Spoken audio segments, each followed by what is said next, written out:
Welcome to Biz Help for You with host Candy Messer.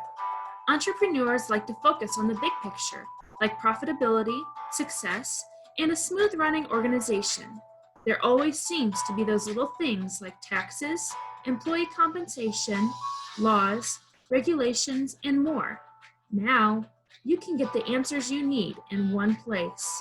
Join us today as we break it all down for you. Now, here is your host, Candy Messer.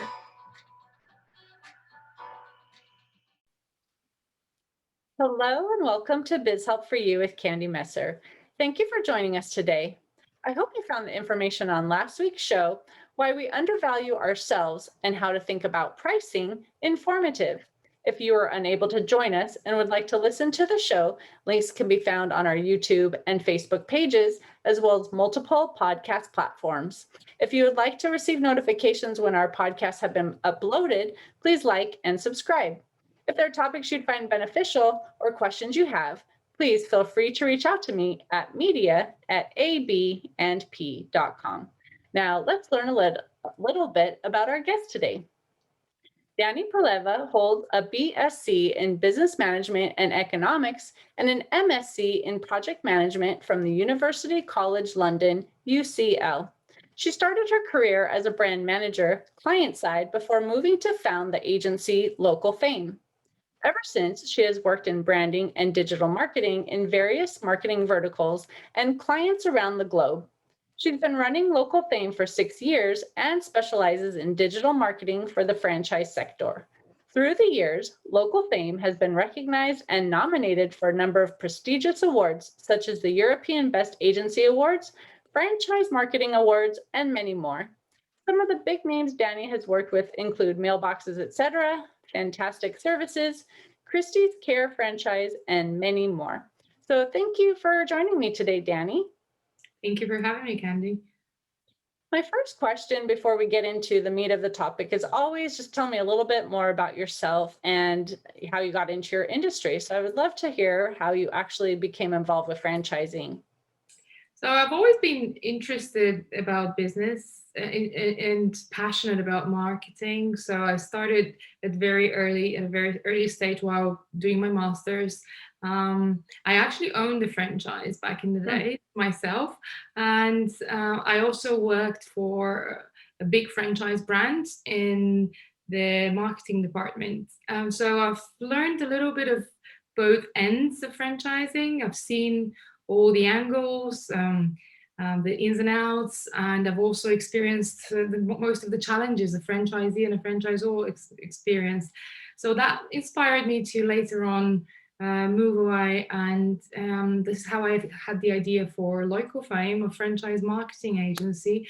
I just founded it in 2014. Wow, it's been such a long time now. And we've worked with global franchise brands ever since. I believe franchising is a great opportunity to provide people who aspire to be entrepreneurs but are not exactly sure how to start or where to start from, the structure and support that they need. Right. So it's a great opportunity for everyone that's always dreamed to quit their day-to-day job and start something on their own, but they're not that risk averse. So franchising gives you that support and system in place so that you feel a little bit more reassured to start your own thing. Yes, I've had a few clients that are franchises. One of my biggest clients actually is a franchise as well. He has 5 locations, but I think it's even been good. I had one of my clients who had been laid off of a job and was looking for opportunities and actually looked at franchises because he knew that they give you the whole kind of setup of what to do and how to follow their process. So for someone who doesn't want to completely start from scratch and figure it all out, franchises are a great way to go, correct? They are, indeed. So I would love for you to talk about then, how do franchises actually market their business and how might it be different than just a regular, sole proprietor who starts their business and isn't associated with like a well-known name? So there's a few marketing techniques in franchising that are adopted over the years. But more generally, we're talking about a huge business, ideally with many locations. So it's all about brand consistency and making sure that your franchisees, who are ultimately the ambassador of your brand, are actually representing your brand in a correct way, and they are staying consistent to the overall digital marketing strategy. So I would say the first and foremost is consistency throughout the brands, communication. The franchisor should be really good at communicating the values of the brand and the marketing efforts. In each franchisee should be ultimately an extended marketing arm for the brand. So yeah, communication and consistency is in the root of franchise marketing. The plan and the strategy should come from the head office. However, it should be fed back to the franchisees, and it should be implemented locally. As you probably know, franchises usually work on royalties, and um, and a franchisor would also collect some marketing royalties or a marketing fee from the franchisee, which is either a set fee per year or a percentage of their revenue, depending on the contract that they've signed with the franchisor. That marketing fund or budget is collected and then is used for all sorts of marketing initiatives throughout the year or on a quarterly basis, depending on the agreement again. So how local fame works and with franchisors is we utilize that franchise marketing budget on a head office level or franchisor level, and we run national campaigns to support their initiatives. We also help franchisors to generate more leads to sell the franchise, which is another great revenue stream. And that's how franchises basically make money. They grow and sell new territories. At the same time, franchisees also need local marketing support. So we also work directly on a different tiered approach with the franchisees, and we do local marketing for them, supporting them so that they can generate more clients.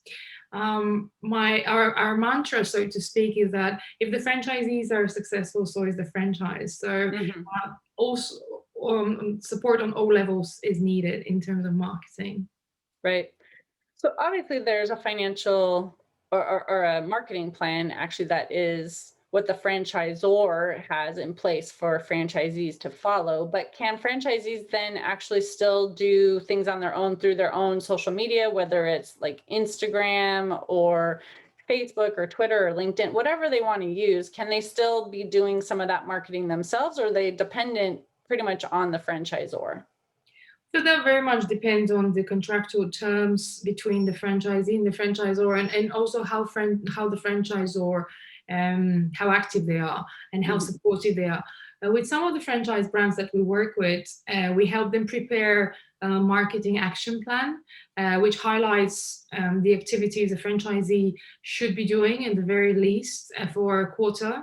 And that includes social media posts, flyers that they need to print out, email newsletters that they need to send out to their clients. But that is the actual basics, the basics that they need to cover. And they are allowed to build up on that usually. And if they want, some of them, if they're more active and they want to run their own local promotions and local marketing, they are encouraged to do so. Other franchisors are a bit more strict about it, and they'd rather have full control on all channels, including social media. The general example would be a 50-50 sort of thing. The franchisor gives you the minimum plan to adhere to, and then you're also encouraged to do your own thing locally. But of course, you need to still abide the brand guidelines and all of the rules of the brand, basically. Yeah, once again, going back to they want to make sure it looks consistent across, all of the platforms for all of the people that have it. So someone can't really take license like, oh, I don't like the color of this logo, so I'm going to change it, right? No, exactly. And then it's in the values of franchising that a franchise provides the high level of service throughout their network. So it doesn't matter what franchisee actually delivers the service or you buy from. It's always high quality and high standards. So that ties in with consistency throughout the brand, not only in marketing, but in service delivery, training, values, and so forth. So if someone is looking for an opportunity right now to go into business, why is franchising kind of a good option for them post-pandemic? So COVID came and changed the way we work, the way we live, the way we do business. It's been a game changer. And what we've seen so far is that unfortunately, and the example that you mentioned yourself, unfortunately, a lot of people have been laid off and they've lost their jobs. For some, it was a very dramatic experience. For others have seen it as an opportunity to actually think about that plan or that dream of theirs to work for themselves that they've always had, but they never actually got the courage to quit their job and start something from scratch for themselves. So a lot of people have dreams about entrepreneurship. They Hmm. just they just need the security of the paycheck. But once you've been let go, you don't have a choice. So someone's actually giving you a push to do that. So Okay. we've seen that shift. A lot of people have now, and they don't have the choice, and have some savings, have an idea of what they want to do, or they don't have an idea what they want to do, but they know they want to work for themselves without having a boss. So franchising provides that great opportunity. Depending on the industry, again, there are franchises that are very low entry level, which means Mhm. that you can only have a savings of $5,000, $10,000, and you can still buy a franchise and buy the license and the training package and the idea, and you can get that support. For me personally, it's a great opportunity if you haven't had your own business before, if you don't know where to Mhm. start, if you're feeling a little bit uncertain and you need that support. It's mostly in your head, because if you're entrepreneurial, you will know how to do it. But some people, they just need this gentle nudge to start off. Right. And franchising is great. Just speaking to the network that you're put into, like peers and other successful people, and them sharing their experiences, sharing the do's and don'ts. That is very empowering in its own way. And Mhm. also having, a franchise manual, all the supporting documents, and a proven track record of success. That is a great start. Right. And I think too, just having that guideline where again, you've got this whole binder of, things to do, how to follow certain processes. And usually they have, training that is provided so that they can follow the process and understand the process. And I know in some of the cases for franchises that I've worked with, they even have the vendors that you should be working with, and they've already got the relationships built. So you don't have to go out and actually try to build all those relationships from scratch, which is really helpful as well. Yeah, that is exactly right. So usually they have negotiated deals for them at Mhm. much lower prices, rather than if you are a sole business trader or a limited company and you approach that vendor, you would have very different pricing models and price lists. So Mhm. just being part of a bigger franchising network is empowering in its own way. Yes, for sure. So if someone is thinking about going into business and wants to consider, getting into a franchise, they're not sure necessarily even which one or if a specific industry, but what are some of the questions that they should consider when they're looking and investing into a franchise? Of course, that would be more on your side of Mhm. things. It's all about the numbers. So first, if they don't have any idea what industry they'd like to buy a franchise in, it would be great if they can use one of the franchise portals or directories where all the available opportunities are listed, so that they can just have an idea of whether they'd like to go into hospitality or another sector. But it's all about the numbers, as I said.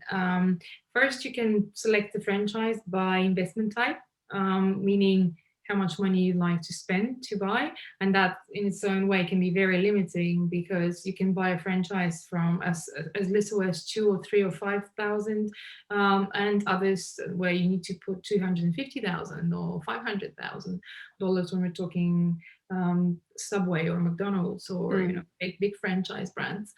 So that it depends on that, but also the questions that they should be asking themselves and the potential franchisor would be, how quickly am I going to break even? So that would be one of the very first questions. So depending on the investments, usually the lower the investment, the faster you will break even. As a general rule, if it's not if it's not a huge investment type, you can say you can expect a breaking even between the second and the fifth year of franchising, but that's a very big generalization. It depends on the franchise. They would also need to know the running costs of a franchise. It's not just the initial investment and the money that you need to put in, but also how much you need to actually run it until you break even, until you start generating some profits. Another thing is to be very careful about the royalty fees and how the royalties are structured. So that's a very big question. There are franchisors that actually charge a percentage of the revenue. There are franchisors that charge a flat rate, which it has pros and cons, both options, depending on the type of business and the expected revenue. Again, it's amazing if you can negotiate a small percentage of royalties when you're starting, but when you're actually building traction and you're getting very successful, that percentage is going to grow. Um, Equally, when you're starting and you have a flat fee, it's not great, because even if you're not making money or if you're not great at sales, you still need to pay that flat fee of royalties. But later on, it might be better for you. There are mixed models as well in royalties, where you've got a percentage, but up to once you reach to a certain threshold and you're very successful with your franchise, it becomes a lower percentage or a flat fee. So generally, these models work best for franchisor and franchisee. But there's a lot more questions about training and support, ongoing support, and just asking to speak to an existing franchisee might be a really great idea. Someone that is successful in that franchise, that is an ambassador of the brand, that can just give you their candid opinion about how successful and how happy they are about making that decision. Right. Yeah, I think that's a really great idea too. And maybe they can even go kind of a day in the shoes of the business owner and kind of see all the things that happen, just to see, is that something I really want to be involved in or not? Especially if they're not sure what industry or something they should be looking at. They're just looking at opportunities right now. I think that would be really good, eye-opening, so they know going in exactly the types of things they might be facing. Yeah, absolutely. And most of the franchisors do these so-called open days, where you actually visit the store location or the restaurant location or whatever the business location is, or you can go on the road with the teams and you can actually feel exactly what it is to run such a type of business, especially when you don't have experience in that sector. Mhm. So, from the other side of the perspective, where someone has a business and they're thinking, I want to franchise this and expand, how would someone know if their business actually is suitable to become a franchise? So, how do you know if your business is franchisable is a big question, because I think everyone at some point in their entrepreneurial journey are thinking about stepping back and maybe just selling the license or franchising it out, and just steering from the back seat, so to speak. I think there's one main question that you can ask yourself if you're a successful business entrepreneur and you're thinking about franchising out. And that question would be, if I removed myself from the business, would the business be still successful, as successful? Is the rule of the thumb for franchising, because a lot of people, they invest their heart and life and blood, sweat, and tears in the business, and ultimately their businesses are successful, but that doesn't necessarily mean that they can be successful when you take them out of the equation. Right. That's so true. Because I mean, that's a lot of times what we think is we are part of the business. We're the face of the business. We have to be there all the time to be seen and known. But like you said, if if the business is you, that's a little bit difficult to franchise, right? Absolutely. So if someone wanted to become a franchise, is there a way that they would have someone help them like create the systems and everything that would need to be put into place to actually create that franchise, or how would they go about doing that? Yeah, absolutely. And there's a lot of consultants that are franchise consultants that are out there that help them through the process from the very first step of selecting a franchise they need to invest. throughout creating their brand manual, guidebooks, franchise marketing plan, whatsoever, all the legal documents, and that can be a very hectic process. So we definitely recommend having a franchise consultant or a company to help you with that. And that can take from 6 months up to a few years. It's not something that you want to underestimate and think it's fairly easy to do, because this is ultimately the foundation of your business. And if you don't have a solid foundation, then what are you going to build upon? So yeah, it's very important to have a specialist, especially a legal advisor, someone that is familiar with the legal practices in the country where you're going to found the franchise. So yeah, franchise consultants and legal franchise companies are there to help with that. But I would say usually what I've seen with working with franchisors, they've done the heavy lifting, creating all the documents and all the manuals and everything. And they think this is a very common misconception. They think that people are going to start lining up in front of their door to buy the franchise after they've done all that terrible, well, all that heavy lifting, not that terrible. It's hectic. It's hectic to write those books, and those can be 500 pages, 1,000 pages documents, where you have to write down every single process of the business.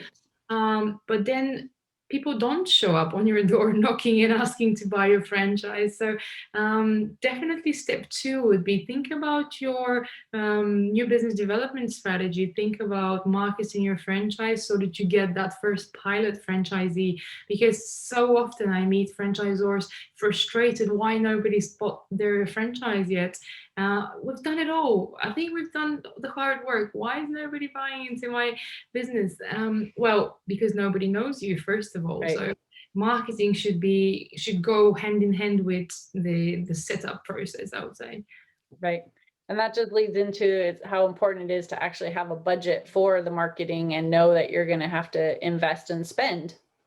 Absolutely. It's not just the initial investment. Again, you've got running costs, you need to have a marketing budget, so that you at least can last you for the first year, a couple of years, even in the most negative of forecasts. If you don't break even, when you're expected to break even, because things change, right? I mean, COVID was a great example of something coming and changing completely the way we do business. So you need to have a contingency plan, and very often contingency means marketing budgets. Exactly. Well, I know our topic is the five F's of franchising, so I want to make sure that we start talking about that and get into those definitions. So can you describe first what the 5 F's are, and then we can go into detail for each one?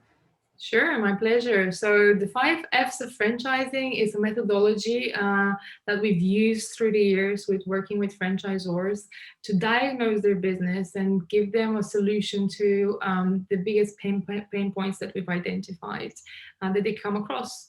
So the 5 F's of franchising are franchise network, focused team, fantastic reputation, fill the funnel, and find that fit. And they all mean something. We've come up with the 5 F's analogy just because it's easy to remember, and it's not. They've now become the mantra of our franchisors, because if there's something wrong with one of the F's, and then you can identify it easily and you can work on it. Right. So let's go into each one in detail and explain specifically what it all means. Sure. So I'll start with fantastic reputation. It sounds pretty self-explanatory, and it's very important for any type of business, not just franchises, but it's also very important for franchises, even more so. Your reputation precedes you.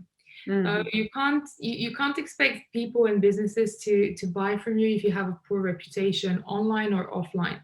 In this particular example with franchising, your franchisees are your brand ambassadors as well, and you need to make sure that you have stable processes where you manage your reputation and their reputation online, because one negative review is proven that can cost you up to 20 potential clients, people that have discovered your business online, you've spent the money on marketing to attract them, to acquire that potential lead, and then they see that negative review of one client. Maybe it was a client that was unreasonable, but they just decided to complain for no reason, and then that can put off potentially 20 clients that were going to use you. So imagine the negative effect of Right. one review.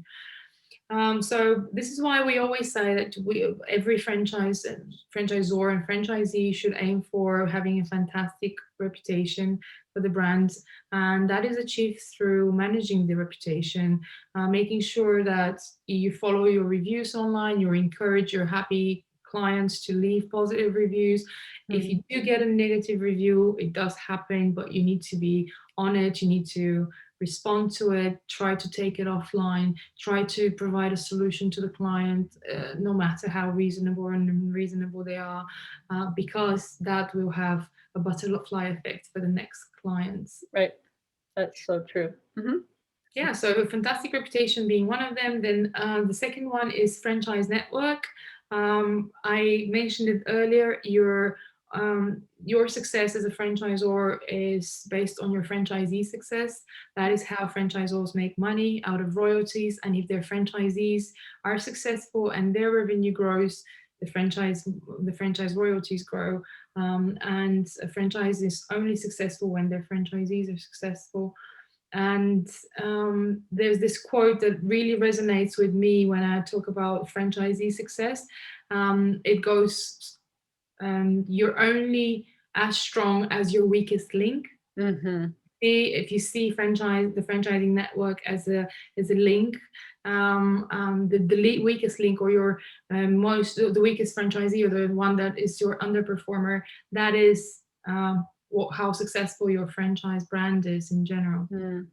So here we talk a little bit about, and we help franchisors set up processes in place where you've got KPIs and reports to identify how each franchisee is performing, either on a monthly or quarterly basis, and you then compare them to the previous quarter, to other franchisees in a similar area, so that you can identify an underperformer. And once you have identify someone that is struggling for one reason or another, it could be that they're having some personal issues, or they're struggling with the business, or they need extra sales training or training of the staff. Regardless, the role of the franchisor is there to support them throughout that. And I think this is the most important part of the franchising network point. The franchisor role is there as an ongoing, continuous support. It's not only to sell the franchise and shake hands with the franchisee, but to make sure that they are successful, and to provide and facilitate that and nurture that environment for the franchisee to be successful throughout their journey. Right. Yep. And so what's the third F that you want to explain? So that would be having a focused team, and I usually explain it as you need to hire A players for your business. As simple as that. If you want to be successful, you need to be hiring A players and surrounding yourself with A players. And we're talking here about the head office of the franchisor, because many franchisors make that mistake of thinking, I can do it all by myself. But that's not a one-man show anymore. If it was when it was your own business, now when you franchise out, you will need that support. You will need an operations manager or a marketing manager. And in order for you to be focused on the high-value tasks for your business that are going to bring high value to your business, you need to be able to delegate and those tasks to other people. Or I've seen other franchisors hiring interns just for costs, thinking that they'll do with them. But you need those really good and experienced top level players for your business, so that you can ensure your franchise being successful. And the fourth one is to fill your funnel of leads. Ultimately, growth is not only about growing your franchisees' revenue, but also growing the network and the number of franchisees, or expanding onto new territories. This is where we go extremely hard with marketing training, marketing campaigns with the franchisors, so that they can advertise and market the opportunity for areas that they're still not in, and sell the franchise, which is a great, that part of the business provides a great return on investment. So making sure that you have a steady lead flow in your sales funnel to sell the franchise is, again, very important for the successful franchise brand. And lastly is the find that fit, the fifth one, which is pretty self-explanatory, but it's all about converting those franchise leads into a successful franchisee. So if you want to be successful, you can't just sell your franchise to anybody. You Right. need to have a buyer persona. You need to know who your ideal customer avatar is, and you need to know who will be successful if they bought from you. Because if you Mhm. sold it to someone just for the act of selling it, then if they close the location or if they're underperforming, they're only causing you more stress to the business Right. rather than bringing any positives. So making sure that you select that franchisee, and you also have a great onboarding process after that Mhm. to make sure that you create that initial environment of success for them is of importance. And we help franchisors do exactly that. First, create a lead qualification process to make sure that you're Mhm. selecting the best candidate, but also making sure that you onboard them correctly so that they can set off on their entrepreneurial journey with a great head start. Right. Well, because that's what I was thinking too, like you said earlier about managing your reputation. But if you're just selling a franchise to sell a franchise and you're not really doing your due diligence, and that person who, comes in and starts a franchise and maybe, doesn't know anything about business and isn't following the process can really make your name look bad. But, not that they're intending to do that necessarily either. But that was, one of the thoughts that I was thinking of as you were talking about that. And even was wondering, do they even do anything like any type of testing, whether it's personality testing or skills testing or anything like that to help them determine who might be good for their franchises? Yeah, absolutely. So some franchisors are very meticulous in their choices, others Mm, not that much, but we always encourage them to have a very crystal clear idea of who they want to get, because everyone who touches the business becomes your partner. Uh, mhm. Someone buying a franchise from you is ultimately like a marriage. You want to make sure that you know that person. Well, the Right. analogy is funny, but yeah, you want to make sure that you've got the right person there, and that's going to become a continuous relationship to stay in time and last in time. So some franchisors that we work with actually do testing. They do put them in stressful Mhm. situations, or they do role playing, they do personality testing, as you said. But those are the ones that know exactly whom they're after.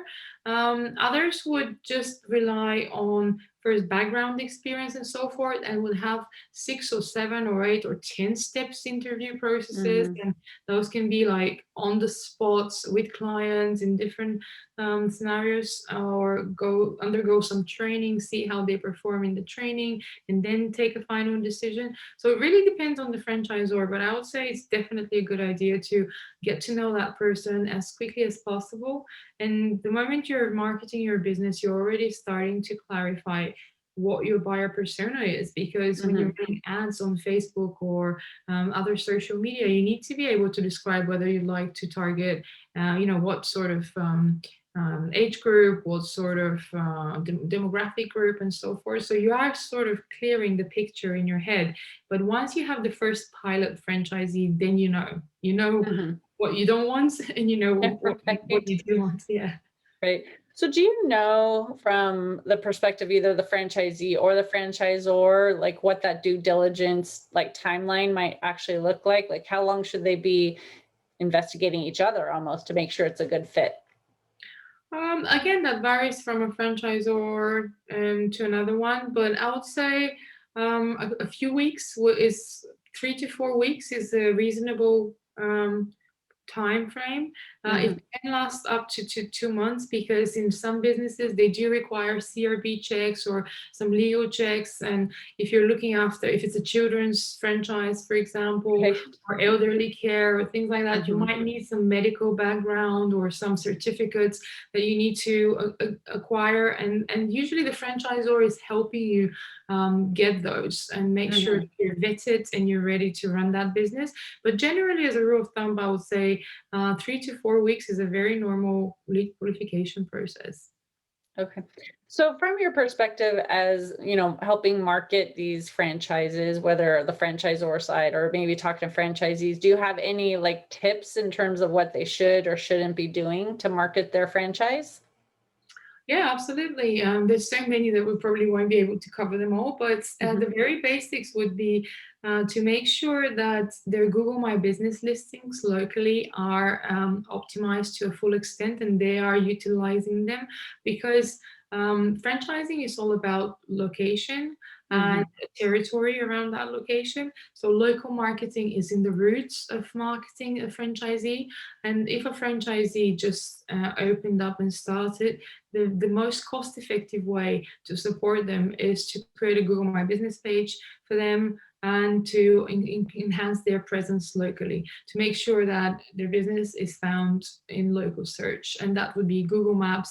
Imagine if you're searching for a restaurant and Mm. you're searching for a pizza near me or an Right. Italian restaurant near me and so forth. So that type of online local marketing is the very basic way that you should support your franchisees with. Also, Google Ads serve a great way to support franchisees that need this initial kickstart where they're just Mhm. starting now. Then you can launch a very short campaign for the first 3 months or a couple of months until to get them started with a steady lead flow so that they don't buy the franchise and sit in the location, just Mhm. wait without Right. having any customers. But also marketing your franchise as a business to sell that opportunity. I would say franchisors need to do their intelligence before that, marketing intelligence, and that is 50% of the work. When you're selling your franchise, you need to have an idea of where you'd like to expand, whether those territories have enough people to buy your services, what is the search for your services there, all that demographic information, mapping, if you wish, as well. There are companies out there that only serve the franchise sector and provide mapping services where they can help you territorially divide a state or a big city or even a country so that Mhm. you have a better plan, 5 to 10 year plan in your head of what territories you'd like to market and sell. Mhm. So if someone is thinking of, going into the franchise, do you offer those services where you help them analyze too, like where in this certain area would be good for your franchise to open? Or would that be like someone else that they would go to in terms of, they're just trying to figure it out and they don't know, what to do? Is that what you We do? can help some with some advice, and we Mhm. can give them some support. We also have partnerships in place with franchise consultants and franchise mapping companies. So we can always refer them to someone that we work with, and we know that they are doing a great job for others of our clients. What Mhm. we can help with in terms of, because we are a digital marketing agency, we can help with that digital marketing intelligence. So Mhm. we can tell them exactly. So let's say New York. How many people in New York per month on average search for that keyword or for that Mm. particular business? And that in its own is very, very powerful information to have, or Mhm. even per state or even per neighborhood Nice. and blocks, so you can break it down into Mhm. smaller areas and see and actually say in Manhattan that many people per month are searching for this service or for that franchise. So the internet provides us with a lot of information, great stats, and you can base your marketing research entirely on online numbers because Mhm. people now, especially after pandemic, are purchasing or contacting your business predominantly online. They want to make sure that you're open. They're going to come on your website and check your opening hours and engage with you all on your website. While previously you would have a lot of footfall and walk-in, Mhm. that's changed dramatically after Right. 2020. Right. So yeah, you should rely on the digital side of things. Mhm. Is my bottom line. So one question I have regarding that digital intelligence too, a lot of times you'll see, stats that say, someone is clicking from this area. So I know from the IP address, they can kind of tell what location in the world, someone is, but how do they necessarily know the age or the gender or, the revenue of the home or things like that, that often go into those statistics that are given to you?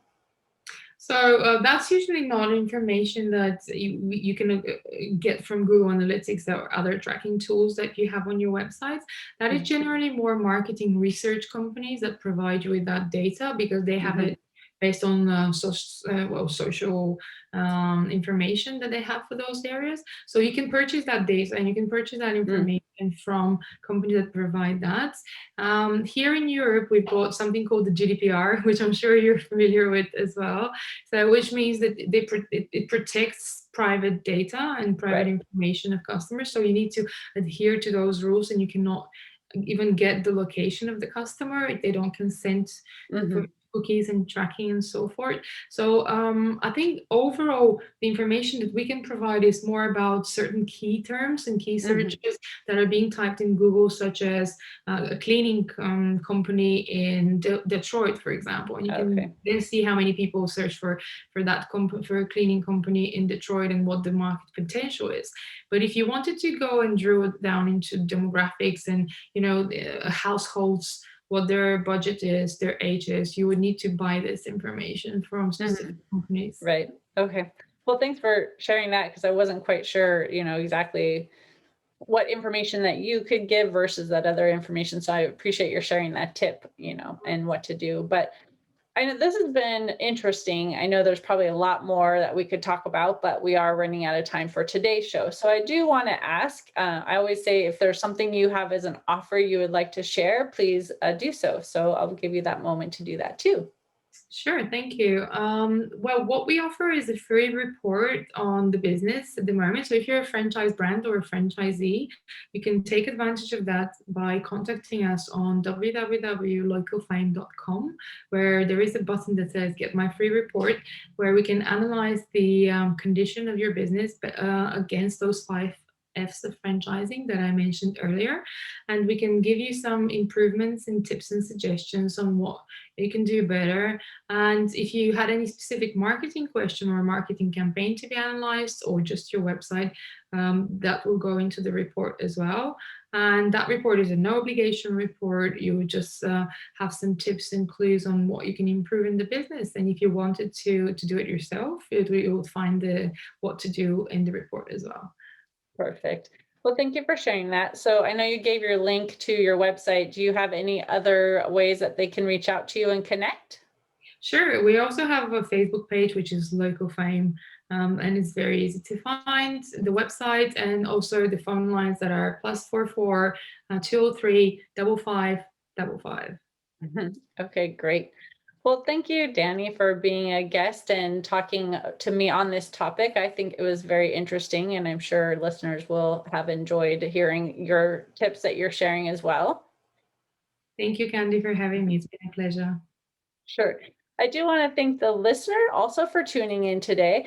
I hope you found this topic interesting and that it answered some questions on the 5 F's of franchising. If you have additional comments or questions, be sure to reach out to Dani at the links that she shared, or send us a message at media@abandp.com. And would you please share our show information with those you know? I'd really appreciate your support. I hope you can join us for next week's episode. And please remember, you can connect with us on Twitter, Facebook, and LinkedIn. And my website is abandp.com. And you can find the podcast posted on multiple favorite podcast platforms, including iHeartRadio and Spotify. Until next time, have a great week. Thank you for listening to This Help for You. Please join your host, Candy Messer, again next Tuesday. Have a terrific week.